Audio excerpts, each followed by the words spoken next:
There are few things more ordinary than washing your body. It happens in silence, every day, often without thought. But what if that ordinary habit held a secret?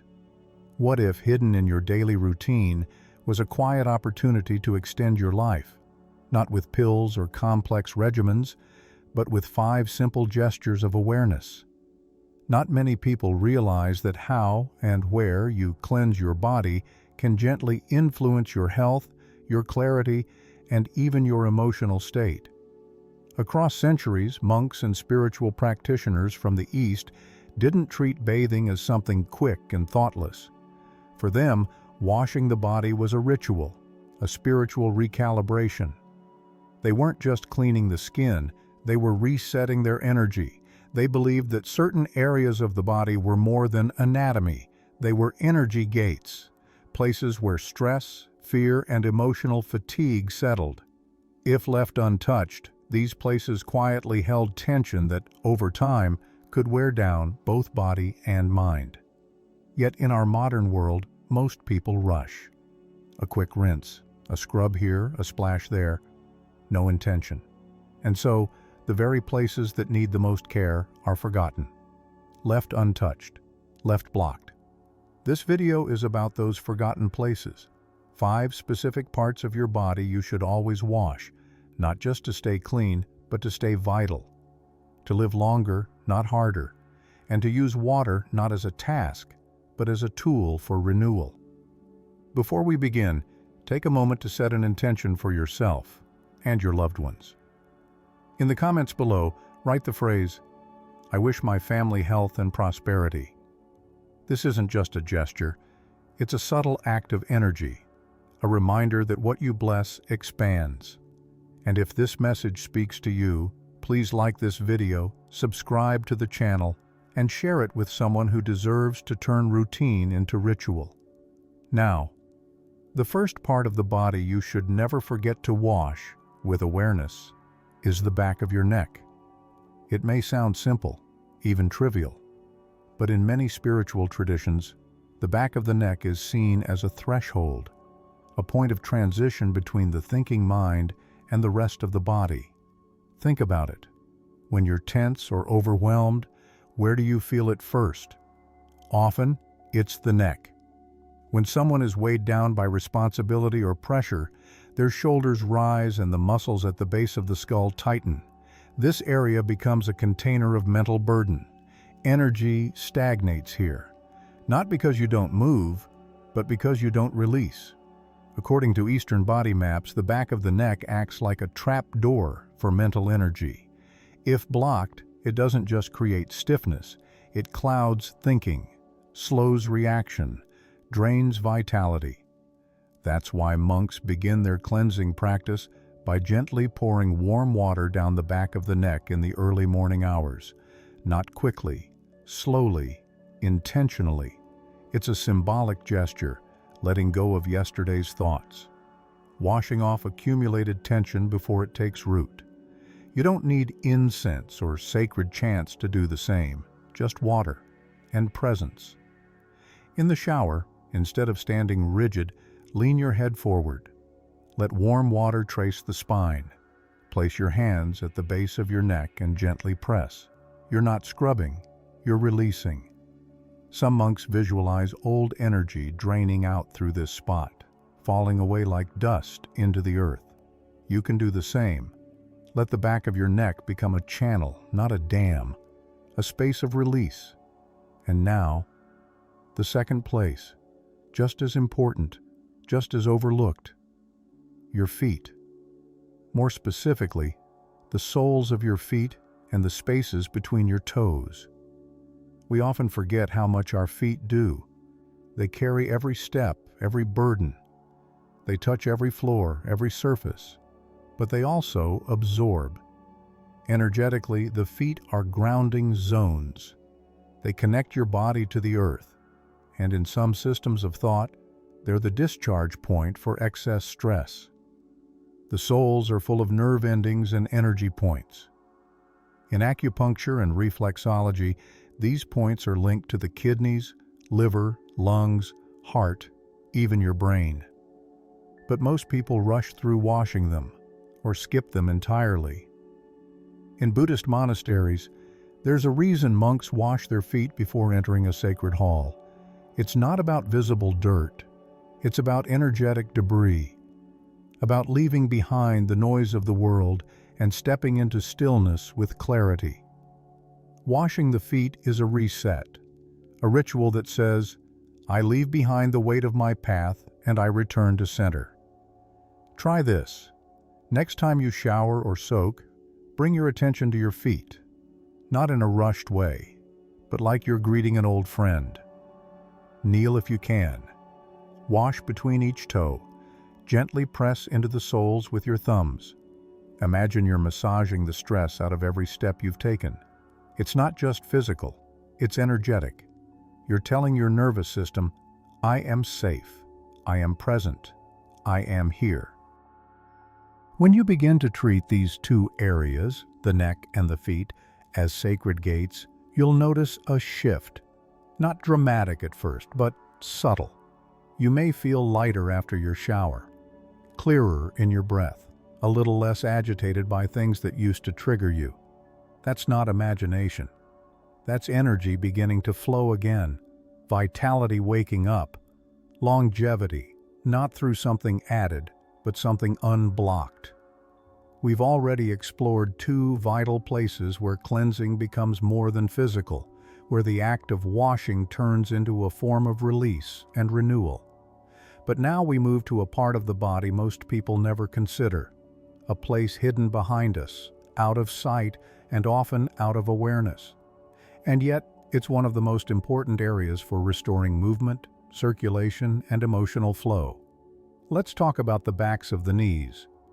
You might not have thought of them since childhood, but these small, soft folds behind your legs are more than anatomical bends. They are energetic crossroads. When we stand, they stretch. When we sit, they fold and compress. And for many people, they remain tensed, stiff, and blocked for years without attention.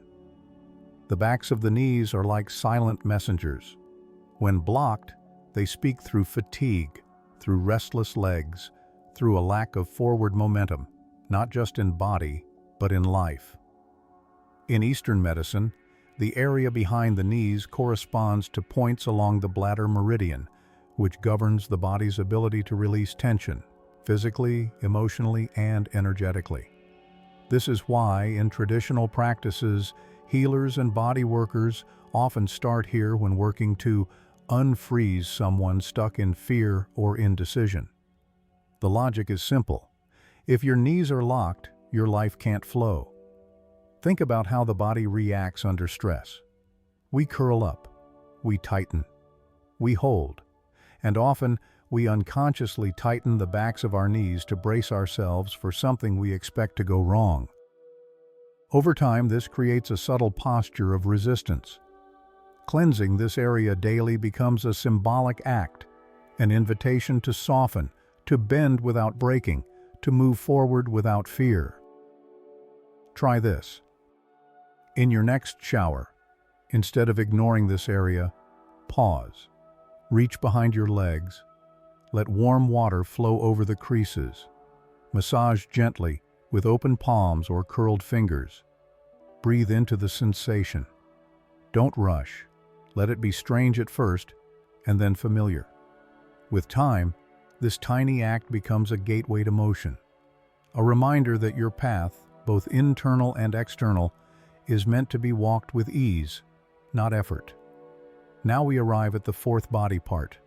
Unlike the knees, it's a place that seems obvious, but is often overlooked, misunderstood, or rushed. It's not hidden, but it is sacred. It's the navel, your belly center. In the spiritual traditions of the East, the navel isn't just a scar left from the womb. It is the physical center of gravity, the seat of personal power, the home of your inner fire. In yogic philosophy, this area is connected to the solar plexus chakra. In Japanese and Chinese traditions, it's tied to the hara or dantian. And across all of them, one belief stands out. The navel is where energy gathers. When balanced, it gives rise to vitality, confidence, and digestion, not just of food, but of life experience. When neglected, it becomes a site of tension, bloating, weakness, and fear. Many monks pay special attention to the navel during cleansing, not with force, but with care. They move their hands in slow, circular motions around the area. They breathe into the belly as they do so, allowing warmth and energy to return. The practice is simple. Reconnect to your core. Reclaim your center, and do it through water, intention, and breath. Why is this important for longevity? Because so much of what shortens our lifespan is rooted in nervous system imbalance, and the belly is a mirror for the nervous system. When we feel afraid, the stomach tightens. When we're overwhelmed, digestion slows. When we're anxious, we lose our appetite. By cleansing this area gently each day, you're not just cleaning skin, you're soothing the body's core command center. Try this small practice. When water touches your abdomen, pause. Place one hand over your navel. Make small, clockwise circles. Breathe deeply. Feel the warmth return. Imagine you're dissolving emotional tension, not with effort, but with grace. You don't need to fix anything. You just need to return. And remember, this isn't about scrubbing, it's about reconnecting. Your body listens. It remembers where your attention goes. And when you give care to your core, it begins to settle, to trust, to move again. At this point, we've uncovered 4 zones of renewal. The back of the neck, where mental tension gathers. The feet, where life's residue collects. The backs of the knees, where forward motion gets blocked. And the navel, where personal power lives and waits to be acknowledged. Each one is a gate, a doorway, a silent invitation to treat the body as something sacred, not because it's perfect, but because it's yours. These zones don't ask for much, just a moment of attention, a breath, a quiet promise to return. We've now explored 4 body parts that hold more than tension. They hold the story of how we live. They carry pressure, fatigue, and forgotten emotion. And when we wash them with awareness, we don't just cleanse the surface. We rewrite the story. But now we arrive at the 5th and final body part in this sacred sequence. It's not a place we often associate with energy, and yet it affects the way we breathe, the way we rest, and the way we hold space for emotion. Most people barely give it a passing thought. It hides under layers of clothing, often neglected in routine care. But in the eyes of ancient wisdom, it's a subtle powerhouse. I'm talking about the underarms. Yes, the underarms, perhaps the most underestimated area of the body when it comes to vitality. And yet, this is a region full of lymph nodes, the silent filters of your immune system. These nodes help drain waste, move fluid, and keep your body in balance. But when this area is neglected or congested, the system becomes sluggish. Toxins stay longer, circulation slows, inflammation brews silently. From a spiritual standpoint, the underarms are also connected to emotional energy, specifically the energy we hold in our chest.